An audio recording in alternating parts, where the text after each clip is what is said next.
আখির জীবনে অনেক কষ্ট। চরিত্রহীন পুরুষ মানুষ আরেকটা বিয়ে করে ঠিকই সংসার করছে, বাচ্চার কথা কখনো চিন্তা করে নাই। আর এই যে এই আখি, সে কিন্তু অনেক কষ্ট করেছে।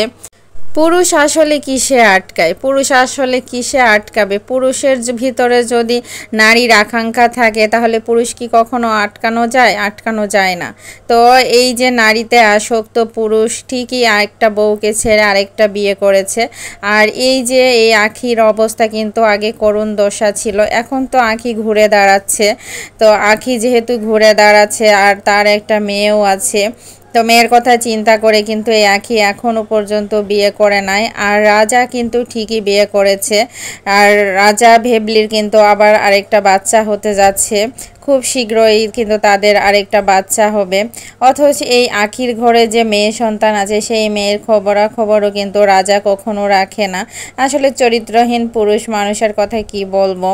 বুঝলাম যে আখি খারাপ, আখি অনলাইনে এ ভিডিও সে ভিডিও দেয়, যাই হোক নোংরামি করে, এ সমস্ত কথাই কিন্তু এর আগে রাজা বলেছিল।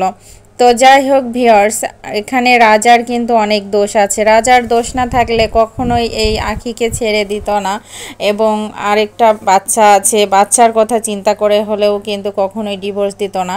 আর এই যে সেই বাচ্চা, এই বাচ্চার কথাই কিন্তু রাজা কখনোই চিন্তা করে নাই।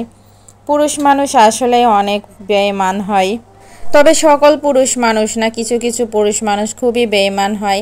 আর এই যে আখির চোখের পানি, এটাই কিন্তু প্রমাণ করে দেয় যে আখি অনেক কষ্ট পায় মাঝে মধ্যে, কষ্টের কথা হয়তো ভুলতে পারে না। রাজা ঠিকই আরেকটা বিয়ে করে সংসার করছে, আর এই আখি কিন্তু এখনও আছে, এখনও কিন্তু বিয়ে শাদী করে নাই। যাই হোক, আর এই যে আমাদের আখি আপা, সে কিন্তু আহাদের সংসার ভেঙে যাওয়ার পর থেকে সেও কিন্তু ঘুরে দাঁড়িয়েছে। যাই হোক, তার চেহারার লুকটা কিন্তু এখন অন্যরকম হয়ে গেছে। যে তিশা আহাদ এই যে আখিকে অপমান করেছিল, অপমান করে করে বিভিন্ন কথা বলেছিল, একদিন হয়তো আখির চেহারার থেকে শুরু করে আখির সব কিছু কিন্তু পরিবর্তন হবে। আর এক এক করে কিন্তু আখি সেগুলা দেখাচ্ছে। এই যে আখির নতুন বাসা আর কি, সে বাসা চেঞ্জ করেছে। তো যাই হোক ভিউয়ার্স, আখি যেহেতু ঘুরে দাঁড়িয়েছে, আখির ভবিষ্যৎ কিন্তু ভালোই হবে। সে আরেকটা বিয়ে করবে, বিয়ে করে সংসার হবে। কিন্তু বাবা মা কখনো সন্তানের কথা চিন্তা করে না। একটা পুরুষ মানুষের সাথে একটা মেয়ে মানুষের যখন ডিভোর্স হয়ে যায়, অর্থাৎ হাজব্যান্ড ওয়াইফের ডিভোর্স হয়ে যায়, সব থেকে বেশি অসহায় হয়ে পড়ে কিন্তু বাচ্চাগুলা।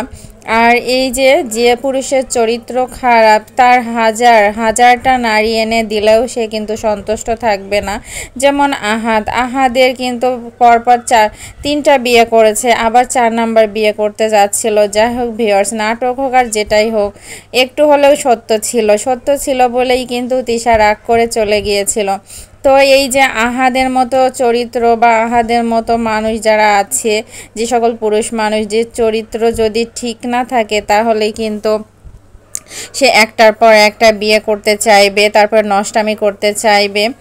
আর এই যে মেয়ে মানুষ কিন্তু খুবই কমই আছে, মেয়েরা আর কি বাচ্চা থাকলে সহজে বিয়ে করতে চায় না, খুব কমই। তারপরেও যাদের একদমই অল্প বয়স, ভবিষ্যতে মেয়েদের আর কি দেখাশোনার জন্য, যাই হোক, পুরুষ মানুষের প্রয়োজন লাগে, কারণ সঙ্গী ছাড়া কিন্তু এ জগতে কেউই থাকতে পারে না। তো যাই হোক ভিউয়ার্স, ভিডিওটা ভালো লাগলে অবশ্যই কমেন্টস করে জানাবেন।